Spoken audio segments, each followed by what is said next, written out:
guys, jumpa lagi dengan saya Faiz Virus. Kali ini saya akan membahas mengenai motor matic kalau udah lewatin genangan, apa aja sih yang wajib kita cek. Nah, kebenaran banget, motor saya ini baru lewatin genangan yang lumayan dalam ya. Sebatas CPT sini nih. Namanya Jakarta, kalau udah hujan, apalagi agak deres ya, udah pasti banyak genangan air di mana-mana. Pas tadi balik pulang kerja, saya lewatin 3 genangan air ya di daerah Kramat Jati, dan yang satu lagi itu paling dalam sampai bikin motor saya ngeden. Sebenarnya genangan juga masih tahap wajar ya, nggak dalam-dalam banget. Cuman gara-gara kebawa ombak dari mobil, di genangan kan mobil lewat. Nah disitulah terjadi hal yang gak saya duga sama sekali sebelumnya. Karena abis itu motor saya ngeden banget. Knalpot aja sampai ngegerung ya. Akibat bagian CVT-nya kerendam air. Ya udah, dari Kramat Jati sampai Depok saya rasain motornya tuh ngeden banget ya. Top speed maksimalnya itu cuma 53 km per jam ya guys. Kalian bisa bayangin. Yang biasanya saya bawa bisa di atas 90. Kalau tadi benar-benar ngeden parah. Rasanya gak enak banget. Dan ini setelah pulang kerja, motor didinginin juga. Terus saya bongkar, saya lakukan pengecekan ya. Bisa kalian lihat bagian dalamannya, ini masih sedikit basah ya. Nah, apalagi ini nih, masih agak basah-basah air. Jadi emang ini benar-benar agak kerendam air, apalagi bagian valve nih. Ini komponen yang paling utama yang harus kita beresin. Kalau udah kena banjir atau lewatin genangan yang cukup tinggi, ini komponen yang harus dicek karena basah banget guys. Ini bener-bener basah nih. Apalagi tadi ya, pasti basah banget sampai motor saya ini ngeden parah. Terus selain valve, satu hal yang harus kalian perhatiin, kalau udah lewatin genangan, wajib kalian bongkar CVT dan cek bagian bosnya. Ini nih yang sering jadi masalah.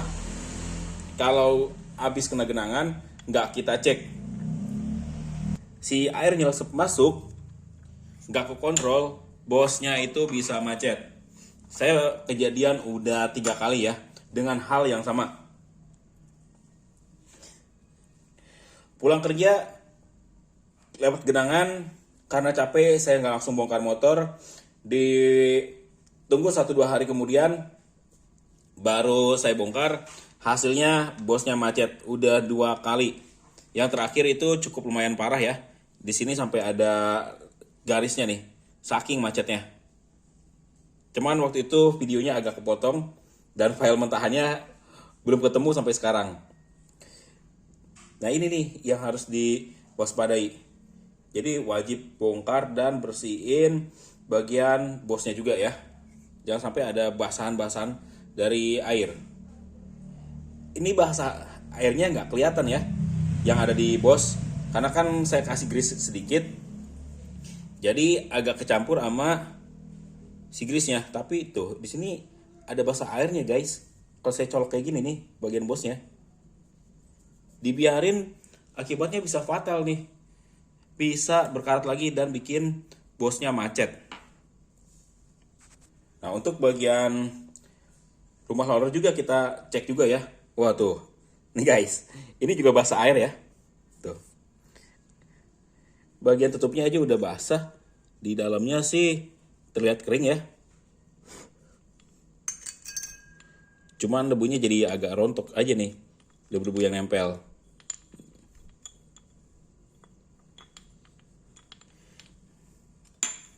Terus kita cek juga di bagian sekonderinya ya.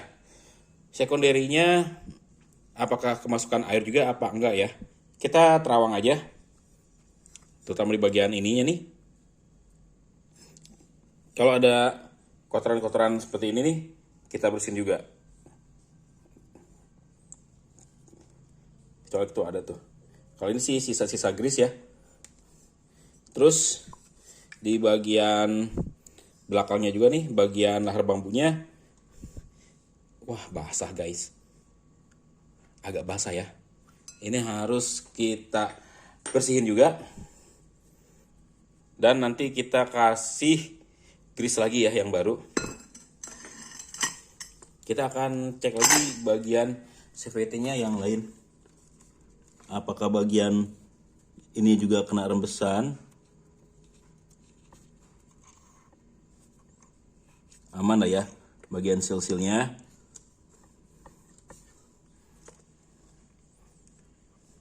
Ini masih kelihatan aman ya, karena emang nggak kerendam dalam juga. Terus jaraknya pun paling cuman 5 meteran ya. Kalau udah kerendam dalam dan jaraknya jauh, itu wajib kita cek oli juga ya. Oli kita cek, oli mesin, terus oli gardan juga. Tapi berhubung tadi gara-garanya kena ombak dari mobil doang, airnya masuk bikin ngedan. Jadi saya rasa untuk bagian lainnya masih aman. Buat mastiinnya lagi, kita akan cek juga sekalian ya di bagian olinya dulu nih, oli gardannya. Karena ada kekhawatiran ya, dia rembes. Kemarin tuh sempat lepas lagi nih si selang hawanya. Kita cek aja.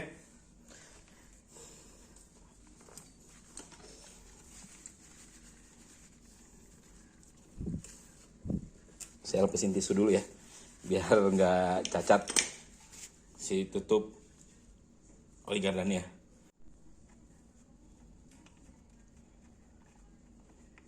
Kalau warnanya udah agak kesusu-susuan, berarti dia emang kecampur dan harus diganti.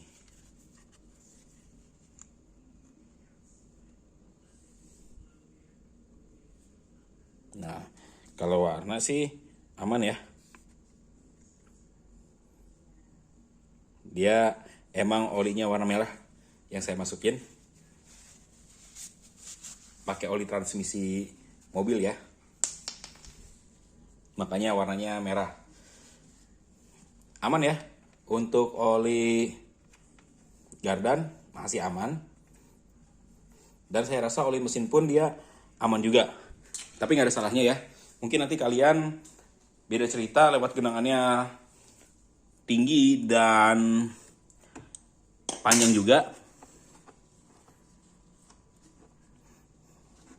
Biar kalian nggak penasaran aja kondisi olinya. Ini masih aman ya. Olinya cuman udah menghitam aja karena udah waktunya ganti. Oke, kita pasang lagi. Dan kita akan langsung bersihin komponen CVT-nya ya guys.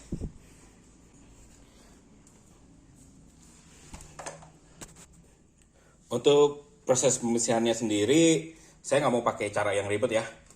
Kita pakai cara yang ringkas saja. Tapi lumayan efektif.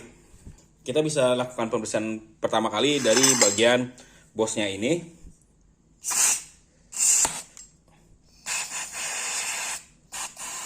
Kita semprot dan bersihin.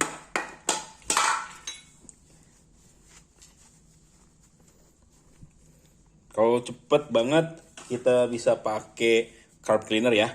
Kalau pakai bensin kan prosesnya agak lumayan lama ya. Gak lama juga sih. Kalau ini kan lebih gampang disemprot doang. Nah, tinggal kita bersihin bagian bosnya.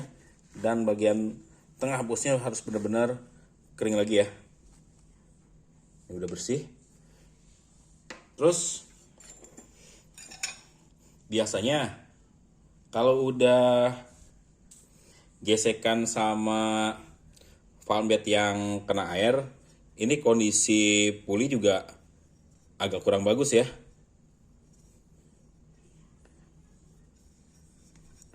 Dan tinggal kita semprot aja. Terus kita langsung lap juga ya.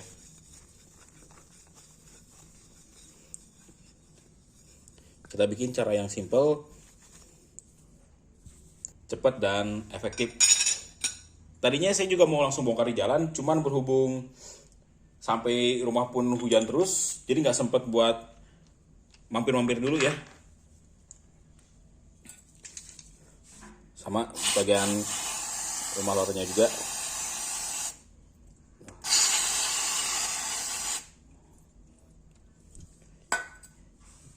Tinggal kita semprot-semprot dan bersih-bersih aja.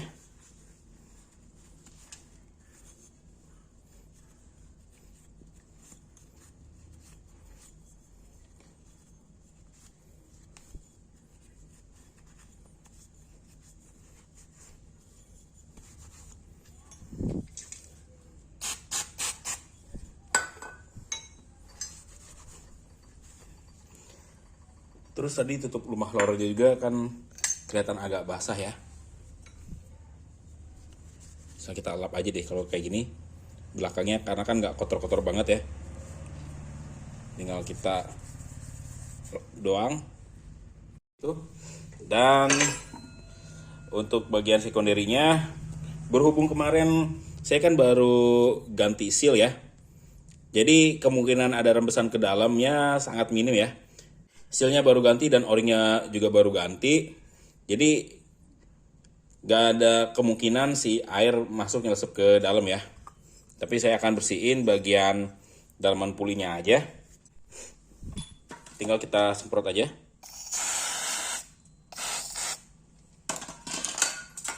Terus kita lap dan bersihkan semua ya. Untuk bagian bearingnya kita bersihin ya. Kita pakai lap aja. Emang agak basah nih bagian bearingnya nih.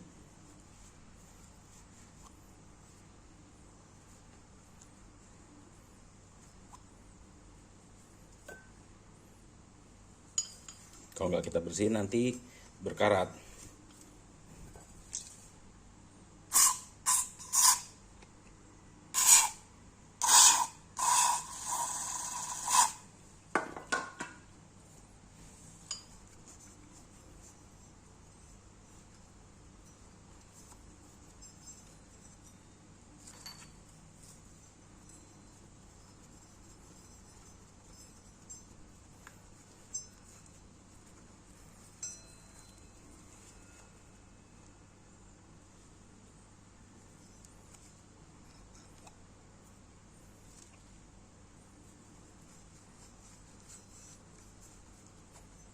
Pokoknya kita bersihin sampai kira-kira kering ya. Nggak ada sisa-sisa air lagi di dalamnya.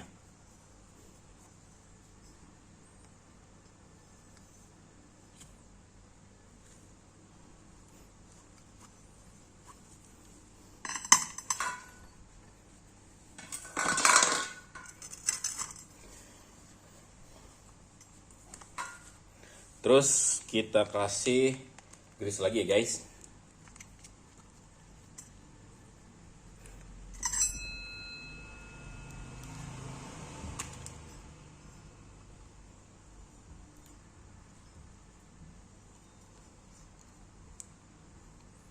Secukupnya aja.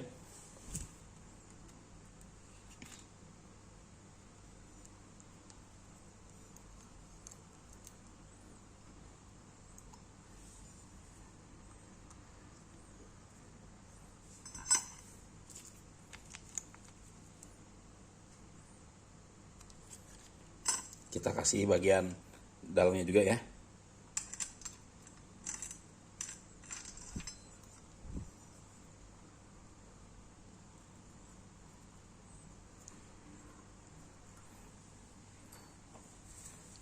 Dan kita lap biar nanti grease-nya nggak muncrat lagi ke mangkoknya ya. Oke, kita akan bersihin juga bagian CVT-nya di crankcase-nya ya.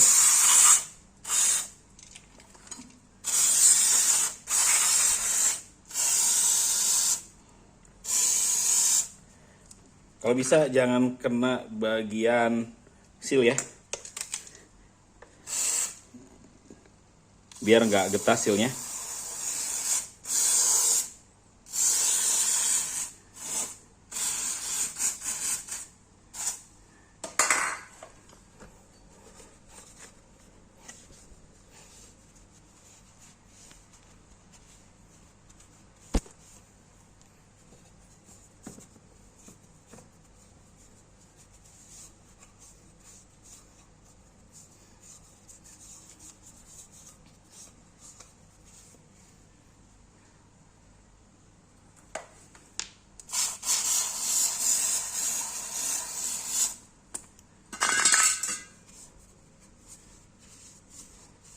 Terus jangan lupa bagian asnya juga kita bersihin ya.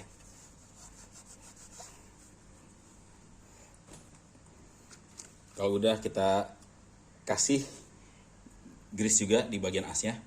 Kalau asnya udah digrisin, nanti bagian dalam bosnya gak dikasih grease juga nggak masalah ya. Misal kalau udah digrisin, ini mau dikasih grease apa enggak terserah ya.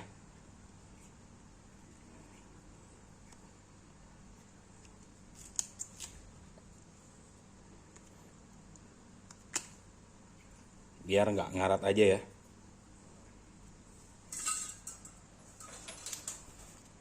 Jangan lupa yang bagian belakangnya juga kita bersihin. Oke. Terus untuk bagian mangkoknya kita bersihin lagi juga.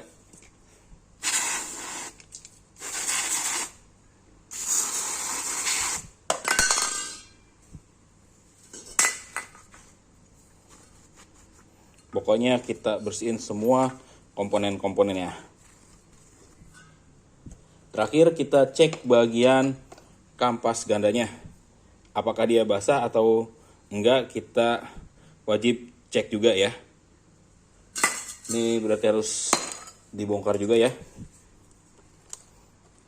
Khawatir aja nyelesep air masuk. Ini kayaknya ada nih. Tuh. Kalau kalian lihat, ini ada sedikit nih sisa-sisa air di dalam ininya nih.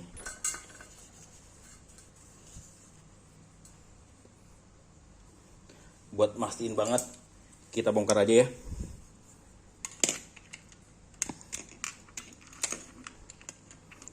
Dan kita kasih grease lagi di bagian asnya. Karena tadi bener-bener ngeden sama agak getar juga.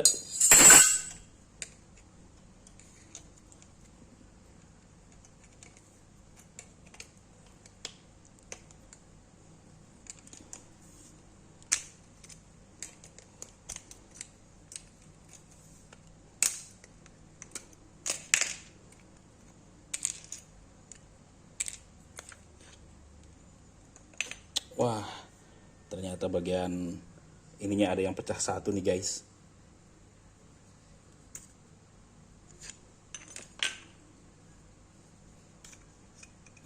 Kita harus ganti ini satu nih.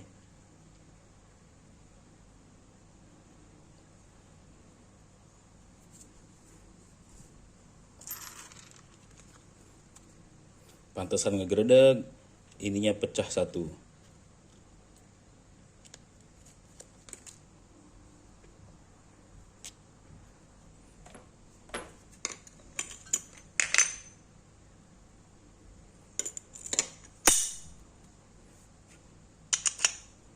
Saya cari dulu bos yang lainnya.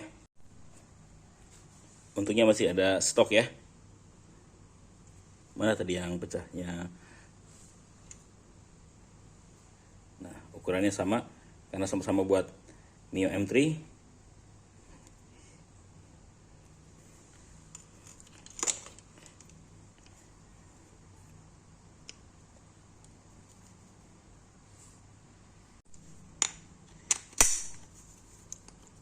Nah, kalau untuk bagian fan belt dirasa masih basah, kita keringin dulu ya. Bisa kita biarin dulu aja. Atau kalian punya hair dryer di rumah, bisa kalian hair dryer juga ya. Tapi di motor saya mau pakein fan belt yang lain dulu ya untuk sementara waktu, karena ini ada stok-stok lama ya yang masih cukup kelihatan bagus ya, sambil nunggu ininya kering. Jadi besoknya saya pakai lagi fan belt yang ini ya guys. Tinggal kita rakit lagi aja semua ya guys. Kayaknya buat perakitan semuanya nggak saya videoin, tapi kurang lebih proses pembersihannya seperti itu ya. Kalau ada part yang harus diganti ya kalian ganti juga. Dan yang pasti kalau kalian motor udah lewatin banjir atau genangan air, sebaiknya langsung melakukan pembersihan area CVT. Apalagi kalau kalian udah belajar dari video-video saya ya untuk pembongkaran CVT, diusahakan secepatnya melakukan pembersihan ya. Jangan sampai entar-entarin, hasilnya itu akan sangat berbahaya ya. Karena saya kejadian sampai 2-3 kali bos pulinya macet karena setelah melewati genangan gak langsung saya bersihkan. Selain itu juga bagian-bagian lainnya juga banyak yang berkarat ya. Kayak ring ini nih, ring puli depan, murnya juga ini berkarat ya. Itu di bulan apa ya? Saya lupa, antara Maret atau April. Ngelewatin genangan juga saya nggak langsung bersihin. Hasilnya si bos puli macet lagi ya. Dan hampir semua bagian dalaman CVT-nya itu berkarat ya guys. Oke guys, segitu dulu video kali ini, kurang dan lebihnya saya mohon maaf. Terima kasih telah menyaksikan video dari saya dan sampai jumpa lagi di video saya selanjutnya.